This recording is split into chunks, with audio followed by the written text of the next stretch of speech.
മല്ലിക സുകുമാരൻ നമ്മോടൊപ്പം ചേരുന്നുണ്ട്. മല്ലിക ചേച്ചി, ഈ ഇപ്പോഴത്തെ കേൾക്കുന്ന അതുല്യയുടെ ആരോപണം അത് ചെറുതായിട്ട് നമുക്കിനെ തള്ളിക്കളയാൻ കഴിയുന്നതാണ്. വളരെ ഗുരുതരമായിട്ടുള്ള പരാമർശങ്ങൾ ഉണ്ടാകുന്നുണ്ട്.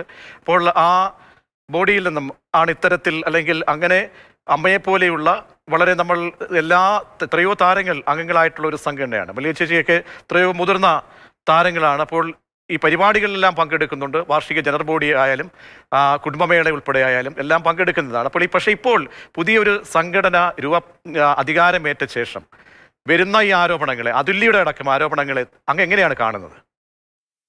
ഞാന് ഇതാരോ പറഞ്ഞതുപോലെ എന്റെ മോനെ പടവേടിച്ച് പന്തളത്തി എന്നപ്പോ പന്തവും കൊളുത്തി പടാന്ന് പറഞ്ഞാലാണ് എന്റെ ഒരു അവസ്ഥ. കാരണം എനിക്ക് ഇപ്പൊ ഈ അതുല്യ പറയുന്നത് മുഴുവൻ ഞാൻ വളരെ ശ്രദ്ധാപൂർവം കേട്ടോണ്ടിരിക്കുകയാണ്. ഇപ്പൊ പറഞ്ഞില്ലേ കുടുംബമേള ഇപ്പൊ ആദ്യത്തെ കുടുംബമേള ഞാൻ അറിഞ്ഞിട്ടില്ല. എന്നെ അവർ പണ്ടേ കുടുംബത്തിൽ ഉൾപ്പെടുത്തിയിട്ടില്ല എന്നുള്ള പരമാർത്ഥം ഞാനിവിടെ തുറന്നത്. അതുകൊണ്ട് എനിക്കതിൽ ഒരു വിരോധമില്ല. കാരണം നമ്മൾ ഇനിയിപ്പോൾ സിനിമയൊന്നും വേണ്ട അല്ലെ വേണ്ട അതൊക്കെ വിട്ട് അല്ല അങ്ങനെയുള്ള ഒരു അതിമോഹങ്ങളൊന്നുമില്ല. അതൊക്കെ ചെറുപ്പക്കാർക്കും അല്ലെങ്കിലും ചെറുപ്പക്കാരിയാണ് എന്ന് പറഞ്ഞ് നടക്കുന്നവർക്കും ഒക്കെ വളരെ ഉത്സാഹത്തോടെ പോകാവുന്ന ഒരു സ്ഥലമാണ് അമ്മ അസോസിയേഷൻ. ഇനിയിപ്പോൾ ഈ സംഭവത്തിലേക്ക് വരികയാണെങ്കിൽ ഇതിനകത്തൊരു നാടകമുണ്ട് എന്നുള്ളത് 100% ശരിയാണ്. ഞാനൊരു കാര്യം ചോദിച്ചോട്ടെ, ജാതീയം പറഞ്ഞാണല്ലോ ഇപ്പോൾ ഇവർ ഈ അൻസിബയെ കൊണ്ട് ഇതെല്ലാം പറയുന്നത്. ഏറ്റവും കൂടുതൽ ജാതീയമായി അധിക്ഷേപിച്ച് ഒരു പടം സംവിധാനം ചെയ്തതിന്റെ പേരിൽ എന്റെ മകൻ അനുഭവിച്ചെന്ന് നിങ്ങൾക്ക് അറിയാമല്ലോ. ആരോ പൈസ മുടക്കിയെടുത്ത പടം, ആരോ എഴുതി കൊടുത്ത കഥയും തിരക്കഥയും, മലയാളത്തിന്റെ അഭിമാനമായ മോഹൻലാലേട്ടൻ അത് ചെയ്യാൻ പറഞ്ഞ സംവിധാനം കഴിഞ്ഞപ്പോൾ വളരെ അഭിമാനത്തോടുകൂടി അതൊരു പ്രഖ്യാപനങ്ങൾ അതിന്റെ പുറകെ നടന്ന് 1.5 വർഷം കഷ്ടപ്പെട്ടൊരു പടം ചെയ്തു. എന്നിട്ട് അവസാനം വന്നപ്പോൾ എന്തുണ്ടായിരുന്നു? ആരെങ്കിലും പറഞ്ഞോ? ഒന്ന്. രണ്ടാമത്, ഒരു അതിജീവിതം പുറത്തു നിൽക്കുന്നുണ്ട്. ഇവരുടെ ഒന്നും കാര്യത്തിൽ അക്ഷരം മിണ്ടാത്തവര് പെട്ടെന്ന് എവിടുന്ന് ആ ഒരു അതിജീവിതയുടെ കാര്യമല്ല, അല്ലെങ്കിൽ പോട്ടെ ഇതുപോലെ ജാതീയമായിട്ട് അധിക്ഷേപിച്ചത് സുകുമാരന്റെയും മല്ലികയുടെയും മകനെയാണെന്നുള്ളത് ഇവർക്കൊക്കെ അറിയാമായിരുന്നല്ലോ അന്നും. എന്നിട്ട് അതൊക്കെ പോട്ടെ, കഴിഞ്ഞ കഥകൾ ഞാൻ എന്നെ അങ്ങോട്ടൊന്നും പോകുന്നില്ല. പക്ഷെ അന്ന് മുതൽ അതിനകത്തൊരു വലിയ കോക്കസ് ഉണ്ട്, ഒരു ഗ്രൂപ്പ് ഉണ്ട്. ഇതിനകത്ത് കാണുന്ന പലരെയും നിയന്ത്രിക്കുന്നത് പുറത്തുള്ള ശക്തികളാണ്. അവർക്ക് പല ഉദ്ദേശങ്ങളും കാണും. അവരുടെ ബിസിനസ് പരമായ നേട്ടങ്ങൾ, സാമ്പത്തികപരമായ നേട്ടങ്ങൾ. ഇതിലൊന്നും ശ്വേത ഉൾപ്പെടുന്ന ഒരാളാണെന്ന് എനിക്ക് തോന്നുന്നില്ല. കാരണം ഞാനിപ്പോ ഈ 30 വർഷങ്ങൾക്ക് ശേഷം ഇവിടെ ഈ അമ്മയുടെ ഓഫീസിൽ പോയപ്പോൾ ഞാൻ ആദ്യം എന്നെ ശ്വേത വിളിച്ചു. പിന്നീട് ഞാൻ അയ്യോ നിങ്ങൾ ഈ ചെറുപ്പക്കാരെല്ലാം കൂടെ കിടന്ന് കൂടുതൽ നമ്മൾ എന്തോ പറയാനാ, അയ്യോ അതല്ല ചേച്ചി, വളരെ സൗജന്യമായിട്ട് എല്ലാവരുടെയും കണ്ണൊക്കെ പരിശോധിച്ച് ഞാനവിടെ ചെയ്ത സത്യമാണ്. അവിടെ ചെറുപ്പക്കാരെ ഒന്നും കണ്ടില്ല. ഒരു 10-30 കുറച്ചൊരു 40 വയസ്സിന് മുകളിലുള്ളവരെല്ലാവരും അവിടെ ഉണ്ടായിരുന്നു. അവരെല്ലാവരും പറഞ്ഞത് ഈ പറയുന്ന പോലെ അയ്യോ എൻ്റെ ചേച്ചി നല്ലൊരു ഞങ്ങളുടെയൊക്കെ കണ്ണ് പരിശോധിച്ചു, സൗജന്യമായിട്ട് കണ്ണട തരാമെന്ന് പറഞ്ഞു. കാറ്ററാക്ട് സർജറി വരെ അവർക്ക് ഫ്രീ ആണ്. അപ്പൊ ഞാൻ മനസ്സിലായത് ഇതൊക്കെയാണ് നടത്തേണ്ടത്. നിങ്ങൾ എന്തിനാണ് ഈ ആവശ്യമില്ലാതെ താരങ്ങളുടെ മറ്റേ എന്താണ് IFFKയുടെ ഡിന്നർ ഇത് ഇപ്പൊ ഒരു വാചകം അവിടെ അതാണ് ആ സാമൂഹ്യ സേവനങ്ങളായിരുന്നു അന്ന് പ്രയോറിറ്റി എങ്കിൽ ഇപ്പോൾ എന്തുകൊണ്ടാണ് ചേച്ചിക്ക് തോന്നുന്നത് മാറിയിരിക്കുന്നത്? ഇതിന് പിന്നിൽ ഈ പ്രസിഡന്റ് കൈകെട്ടി ഇട്ടപ്പെട്ട ഒരു അവസ്ഥയിലേക്ക് ആണോ, നിസ്സഹായ അവസ്ഥയിലേക്കാണോ? അങ്ങനെയെങ്കിൽ അതിന് പിന്നിലുള്ള കോക്കസ് ആരാണ്? കോക്കസിന്റെ ലക്ഷ്യം എന്താണ്? കോക്കസ് ഞാൻ പറഞ്ഞുതരാം. കാരണം എന്താന്ന് വെച്ചാല് ഇതിന്റെ പേരിൽ ഞാനെനിക്ക് ഇപ്പൊ തന്നെ അതുല്യ പറഞ്ഞൊരു കാര്യം ഞാൻ കേട്ടു. ഇപ്പൊ ഈ മന്ത്രിസഭ നമ്മുടെ കയ്യിലാണ്. നമ്മൾ വിചാരിച്ചാൽ പറയുന്നത് ഏത് മന്ത്രിസഭയുടെ കുക്കു പറയുന്നത്? പുതിയതായിട്ട് വന്ന മന്ത്രിസഭയോ? കഴിഞ്ഞ മന്ത്രിസഭയിൽ ഇതിനെക്കാട്ടി പറഞ്ഞതാണ് സജി ചെറിയാൻ സാറിരുന്ന കാലത്ത്. സകലത് ഇപ്പൊ ഞാനൊന്ന് അങ്ങോട്ട് എന്നും പറഞ്ഞ സെക്രട്ടേറിയറ്റിൽ പലതിനും കയറി ഞാൻ വിളിച്ച് ചോദിച്ചിട്ടുള്ളൂ നീന ഗ്രൂപ്പിനോട് ഇതിൽ സെക്രട്ടേറിയറ്റിൽ വന്നത്. കാരണം ഞാനേ ഇവിടെ ജനിച്ചത് ഇവിടെ അല്ല, ഹരിപ്പാട് പോട്ടെ, എന്നാലും പഠിച്ചതും വളർന്നതൊക്കെ ഇവിടെയാണ്. അപ്പൊ ഇവിടെ നിൽക്കുമ്പോൾ ഞങ്ങൾ ഒരു 50 വർഷത്തോളമായിട്ട് താമസിക്കുന്ന തിരുവനന്തപുരത്ത് എൻ്റെ അച്ഛൻ്റെ എൻ്റെ സഹോദരങ്ങളുടെ ഒക്കെ ആയിട്ടുള്ള ഒരുപാട് ബന്ധക്കാരും സ്വന്തക്കാരും അവർക്ക് വേണ്ടപ്പെട്ടവരൊക്കെ പല ഡിപ്പാർട്ട്മെന്റിൽ ജോലി ചെയ്യുന്നുണ്ട്. അപ്പൊ മല്ലിക ചേച്ചി ചുമ്മാ ഒന്നും അറിയാതെ ഇങ്ങനെ വീട്ടിൽ ഞാൻ പ്രതികരിക്കാത്തതാണ്. കാരണം പ്രതികരിച്ചാൽ ഉടനെ എന്നെക്കാട്ടി ചെയ്ത് കളിക്കുന്ന എൻ്റെ മക്കളെയാ. അതാണ് ഈ പിള്ളേർ നമ്മുടെ ജോലി നോക്കി പോമേ എന്ന് പറയുന്നതിന്റെ കാര്യമില്ല. പക്ഷെ ഇത് എത്രയെന്ന് പറഞ്ഞ് കേട്ടോണ്ടിരിക്കും. അങ്ങനെ ഒരു ദിവസം കഴിഞ്ഞ സർക്കാരിന്റെ കാലത്ത് ഒരു ഓണസദ്യക്ക് പോയപ്പോൾ കുക്കു എൻ്റെ അടുത്ത് ചീഫ് മിനിസ്റ്ററുടെ ഒരു ഇതായിരുന്നു, എൻ്റെ പൊന്നിയേച്ചി ലൂസ് ടോക്കർ എന്നും പറഞ്ഞൊരു വലിയ സംഭവം ഇവിടെ നടക്കുന്നത് ഞാനല്ല എന്നൊക്കെ പറഞ്ഞു. പക്ഷെ ഇപ്പൊ എനിക്ക് തോന്നുന്നത് ഇത്രയും പ്രാവശ്യം അതുല്യെ വിളിക്കുകയും ഇങ്ങനത്തെ ഒരു ആഭാസത്തരത്തിന് സെക്യൂരിറ്റിയെ പ്രേരിപ്പിക്കുകയും ചെയ്തത് സത്യമാണെങ്കിൽ തീർച്ചയായിട്ടും ഇതിന്റെ പിന്നിൽ പ്രവർത്തിക്കുന്നതിന്റെ പിന്നിൽ കുക്കു ഒരു കാര്യമായ പങ്കുണ്ട് എന്ന് ഞാൻ വിശ്വസിക്കുന്നു. അതെ, ഇവിടെ ഇപ്പോൾ അൻസിബ പരാതിക്കാരിയാണ്, ഗൗരവമുള്ള പരാതി പറയുന്നു, ഒരു സമിതിയെ വെച്ച് അന്വേഷിക്കണമെന്ന് പറയുന്നു. അപ്പോൾ സമിതിയെ മാലാപാർവതിയെ പോലെയുള്ള ഈ രമേശ് പിഷാരടി, ധ്യാൻ, ഇവരെ പോലെയുള്ള ആളുകളൊക്കെ ആ സമിതിയിൽ വേണം, ഉൾപ്പെടണം എന്ന് അവർ ആഗ്രഹിക്കുകയാണ്. അപ്പോൾ അതെല്ലാം തള്ളിക്കളഞ്ഞുകൊണ്ട് ഒരു ഏകപക്ഷീയമായ തീരുമാനത്തിലേക്ക് പോകുന്നുണ്ടെങ്കിൽ അത് എന്തുകൊണ്ടായിരിക്കാം? കോക്കസിന്റെ പിടിമുറുക്കമാണ് ഈ പറയുന്ന കോക്കസിന്റെ. ഞാൻ കേസ് കൊടുത്തേനെ. കാരണം എനിക്കൊരു വർഷത്തെ എന്റെ അനുഭവങ്ങളും ദുരനുഭവങ്ങളും എന്നെ പറ്റി പറഞ്ഞ വാർത്തകളുടെ വ്യക്തമായ തെളിവുകൾ എനിക്കുണ്ട്. അപ്പൊ അങ്ങനെയാണെങ്കിൽ എന്റെ ഒരു വർഷത്തെ വേദനകൾ പറയാൻ ഒരു കമ്മിറ്റി വെക്കണം, അതിന് ഞാൻ പറയുന്നവരെ തന്നെ വെക്കണം എന്ന് പറയാൻ പറ്റുമോ? ആരോപണ വിധേയരായ ആ നാടകത്തിൽ ഉൾപ്പെട്ട ഒരാളിന് അനുസരിച്ച് എങ്ങനെയാ പറയുന്നത് ആരൊക്കെ വേണമെന്ന്? അത് പോലീസ് ഡിപ്പാർട്ട്മെന്റിൽ പറയട്ടെ. അങ്ങനെയാണ് ഞാൻ പറയാം, എനിക്ക് വേണ്ടി ഒരു കമ്മിറ്റി വെച്ചാട്ടെ, എനിക്ക് കുറച്ച് കാര്യങ്ങൾ പറയാനുണ്ട്. എന്നെ പറ്റി പണ്ട് ലൂസ് ടോക്കർ എന്ന് പറഞ്ഞു. എന്താണ് ഞാൻ 70-70 വയസ്സ് കഴിഞ്ഞ് എന്നെ കുറിച്ച് ഇങ്ങനെ പറയാൻ കാര്യം? അതൊന്ന്, പിന്നെ അല്ലാതെ പലതുണ്ട്. അപ്പൊ അങ്ങനെയാണെങ്കിൽ ഞാൻ പറയുന്നത് വെച്ചിട്ടുള്ളത് അത് എവിടെ നടക്കും?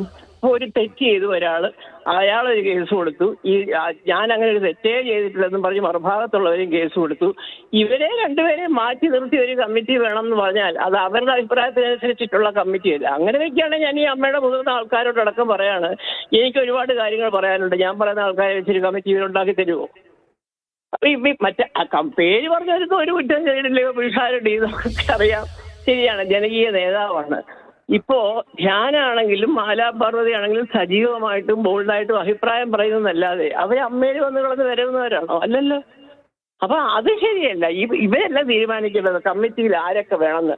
ഈ അൻസിബ കഴിഞ്ഞ ഒരു വർഷത്തിനിടയ്ക്ക് എത്രയോ പ്രാവശ്യം ഞാനൊരു മകളെ പോലെ സംസാരിക്കുകയും കർച്ചുമാരി നിങ്ങളൊക്കെ നേരം വിളിക്കാനുള്ള നിങ്ങളൊക്കെ ഇതൊക്കെ കേട്ടിട്ട് ഇങ്ങനെ പാടുന്നത് എന്നൊക്കെ പറഞ്ഞ് ഞാൻ ഉപദേശിക്കുകയും ഒക്കെ ചെയ്തിട്ടുണ്ട്. പല സംഘടനകളും ഇവിടെ ഇപ്പോൾ അങ്ങ് തന്നെ കഴിഞ്ഞ ദിവസങ്ങളിൽ ഒരു കമന്റ് പറഞ്ഞു, തല കുനിച്ച് പോകേണ്ടി വരുന്ന അവസ്ഥയാണ് മുതിർന്ന താരങ്ങൾക്ക്. അതായത് തൊലി ഉരിഞ്ഞു പോകുന്ന, നമുക്കൊക്കെ കേൾക്കുമ്പോൾ തൊലി ഉരിഞ്ഞു പോകുന്ന ആരോപണങ്ങളാണ്, അങ്ങേയറ്റ പരദൂഷണങ്ങളും അങ്ങോട്ടും ഇങ്ങോട്ടുമുള്ള പാരവയ്പ്, ഇതൊക്കെയാണ് ഈ സംഘടനയിൽ നിന്ന് പുറത്തേക്ക് വരുന്നത്. അപ്പോൾ അടിയന്തരമായി എടുക്കേണ്ട ഒരു നിലപാട് എന്താണ്? അവിടെ എക്സിക്യൂട്ടീവ് കമ്മിറ്റി യോഗം ചേരുന്നുണ്ട്, യോഗം വിളിക്കുന്നു, ജനറൽ ബോഡി ഉണ്ട്. ആവശ്യഘട്ടങ്ങളിൽ ബൈലോ അനുസരിച്ച് ഒരു ജനറൽ ബോഡി വിളിക്കാം. അപ്പോൾ മുതിർന്ന താരങ്ങൾ ഉൾപ്പെടെ പുറത്തു നിൽപ്പുണ്ട്. എന്തിടപെടലാണ് ഇക്കാര്യത്തിൽ വേണ്ടത് അടിയന്തരമായി യുദ്ധകാലാടിസ്ഥാനത്തിൽ? ഞാൻ അടിയന്തരമായിട്ടൊരു കാര്യം ഞാൻ പറയാം. അതിന് മുമ്പ് ഒരു കാര്യം ചോദിച്ചിട്ടുണ്ട്, മാതൃഭൂമിക്ക് അറിയാവുന്ന അറിയത്തില്ല. ആദ്യത്തെ എക്സിക്യൂട്ടീവ് കമ്മിറ്റിയിൽ ഒരു അടി നടക്കുന്നത് ഡോക്ടർ റോണിയും അൻസിബയും കൂടെ. അത് നിങ്ങൾ ആരെങ്കിലും അറിഞ്ഞോ? എന്താ കുക്കു പരമേശ്വരനും ഉണ്ണിശോപാലും നീന ഗ്രൂപ്പും ഒക്കെ അന്ന് പ്രതികരിക്കാതിരുന്നതും നമ്മളെ ഉള്ളവരെ അറിയിക്കാതിരുന്നതും പരസ്യമായിട്ട് ഇങ്ങനെ പറയാതിരുന്നതും എന്തിനാ വിളിച്ചു വെച്ച്? അത് എനിക്കറിയാം, ബാധിക്കപ്പെട്ടവരാണ് എന്നോട് പറഞ്ഞത്. അപ്പോ അന്നൊന്നുമില്ലാത്ത ഒരു വിരോധവും എല്ലാം കൂടെ പെട്ടെന്ന് ഒരു സ്നേഹം തോന്നി. അതെ, ഒരു പരിധിവരെയൊക്കെ അൻസിബയ്ക്ക് അറിയാം. ഇത് അൻസിബയുടെ കാര്യം സ്വന്തമായിട്ട് നോക്കാൻ വേണ്ടിയാണ്, അത് വേറെ കാര്യം. പക്ഷെ ഇപ്പം ഒരു സ്നേഹം അൻസിബയോടെ കാണിക്കുന്നത് അൻസിബയോടുള്ള ആത്മാർത്ഥമായിട്ടുള്ള സ്നേഹമല്ല. ഇതിന്റെ പിന്നിൽ അവരുടെ വ്യക്തി വിദ്വേഷവും പകയും വൈരാഗ്യവും എല്ലാം ഉണ്ട്. ഇത് അവിടെ നടക്കുന്നുണ്ട്. ജനറൽ ബോഡി കൂടിയപ്പോൾ എൻ്റെ അടുത്ത് ഒരുപാട് പേര്, അന്ന് വലിയ സംഘടനകൾ പെണ്ണുങ്ങൾക്കും ആണുങ്ങൾക്കും ഒക്കെ ഉണ്ട്, അത് ഇന്ന ആൾക്കാർ പറഞ്ഞു ഇന്ന് മറ്റേ മെമ്മറീസ് കാർഡിന്റെ വിഷയം ചർച്ച ചെയ്യരുത്. ഞാൻ ആര് ചർച്ച ചെയ്യാൻ പറഞ്ഞു? അല്ല, അതല്ല പറയുകയായിരുന്നു. അപ്പൊ ഇങ്ങനെയൊക്കെയുള്ള ഒരു ബാഹ്യമായിട്ടുള്ള ഒരു പ്രേരക ശക്തികളുടെ നിർദ്ദേശങ്ങൾക്ക് വഴങ്ങരുത്, നമ്പർ 1. പിന്നെ അടിയന്തരമായിട്ട് വേണ്ട കാര്യം ഇതങ്ങ് മൊത്തം എടുത്തങ്ങ് കളയാനുള്ള പറയാനുള്ള ധൈര്യവും ആ ആക്ഷനിലേക്ക് നീങ്ങാനുള്ളതും അമ്മേനെ അംഗങ്ങൾക്ക് വേണം. ഇല്ലെങ്കിൽ നമ്മളൊക്കെ ഈ പറയുന്നതിൻ്റെ ഒരു പെട്ടിയടക്കി പോകാനിരിക്കുന്നവരാ. എനിക്ക് വളവും വേണ്ട, ഒന്നും തരണ്ട, ഇതിനുള്ള വിരോധം ഉണ്ടെങ്കിൽ അതവിടെ ഇരുന്നോട്ടെ, എനിക്കതിൽ സങ്കടവും ഇല്ല. പക്ഷേ ഈ സംഘടന ഇങ്ങനെയല്ല തുടങ്ങിയത്. അന്തസ്സായിട്ട് ആണുങ്ങളിരുന്ന് ഭരിച്ച കാര്യങ്ങൾ എന്തെല്ലാം ചെയ്യുന്നു. ഇതൊന്നും ഇവരെ കൊണ്ടൊന്നും അല്ലല്ലോ. ചികിത്സയ്ക്ക് മരുന്ന് കൊടുക്കുന്നത്, പെൻഷൻ കൊടുക്കുന്നതൊക്കെ ഇവരെ കൊണ്ടുവന്നാണോ? അല്ല. 7 മാസം 8 മാസമായ ഒരു സംഘടനയിൽ 70 വർഷമായാലും കേൾക്കാൻ പാടില്ലാത്ത വൃത്തികെട്ട കാര്യങ്ങളാണ് ഇപ്പൊ കേൾക്കുന്നത്. നിങ്ങൾ തന്നെ കേൾക്കുന്നില്ല. അയാൾ എന്താ പറഞ്ഞിരിക്കുന്നത്? മുഹമ്മദ്, ഞങ്ങൾക്കെല്ലാം കിട്ടി ഈ വോയിസ് മെസ്സേജ്. ഇതൊക്കെ എന്ത്? ഞാനിങ്ങനെ അതിശയിച്ചു, ഈ മനുഷ്യൻ. ഇപ്പൊ അതിലെ പറയുന്നത് ഇതെല്ലാം അവിടെ പറഞ്ഞിട്ടുണ്ട്. അപ്പൊ എന്തായിരുന്നു ഇതുവരെ മിണ്ടാതിരുന്നത് ഇവരെല്ലാരും? അന്ന് പറഞ്ഞു വിടണ്ടേ ഇവരെ എല്ലാവരെയും? കുക്കു അടക്കം, ഉണ്ണി ശിവപാല്, കുക്കു, നീന കുറുപ്പ്, ഈ സെക്യൂരിറ്റി, അതുല്യ, ഇവരെല്ലാം മാറി നിന്നിട്ട് വേണം ഇതിനെ പറ്റിയിട്ട് അന്വേഷിക്കാൻ. അത് പ്രസിഡന്റ് ആയിരുന്നു അന്ന് മുതിർന്നവരെ വെച്ചിട്ടൊരു കമ്മിറ്റി ഉണ്ടാക്കി വളരെ മോശമായ രീതിയിലുള്ള അലിഗേഷൻസ് വരുന്നുണ്ട്, ഇതിന്റെ സത്യാവസ്ഥ അറിയണം എന്ന് പ്രസിഡന്റ് പറയണമായിരുന്നു. അപ്പൊ എവിടെയോ ശ്വേതയുടെയും കയ്യും കാലും കാലും ശ്വേത പറയുന്നത് ഞാൻ പ്രതീക്ഷിക്കുന്നത് അറ്റ്ലീസ്റ്റ് ജനറൽ ബോഡിയിലെങ്കിലും പറയട്ടെ. എന്തായാലും എന്റെ പൊന്നു ദൈവമേ, സത്യം പറയുകയാണെങ്കിൽ എന്തിപ്പോ അതുല്യ നടിയല്ലാത്തതുകൊണ്ടാണോ ഇത് കമ്മിറ്റിയിൽ വരാത്തത്? അൻസിബ നടിയായതുകൊണ്ടാണോ കമ്മിറ്റിയിൽ ഇത്രയും സീരിയസ് ആയിട്ട് കുക്കു എടുത്തത്? അതിനല്ല അമ്മ അവിടെ ഇരിക്കുന്നത് 12 മണിക്ക് വന്ന് കയറുന്നവർക്ക് ചായ ഇടാനല്ല കൊച്ചിന്റെ ജോലി. അതിനെ 5-7 മണി 6 മണി സമയത്ത് വീട്ടിൽ പറഞ്ഞു വിടണം. അവിടെ പലരും വരും, ചായ ഇട്ട് കൊടുക്കുക, അതെടുത്ത് കൊടുക്കുക, ഇതെടുത്ത് കൊടുക്കുക, ഈ ജോലിയായി ആ ജോലിയായി. ഇത് ദാസിവേലയോ? അവിടെ നിന്ന് പോയി കാണാൻ ഓരോ മുറിയിലും 10 ക്യാമറയുണ്ട്. എന്തിനാണിത്?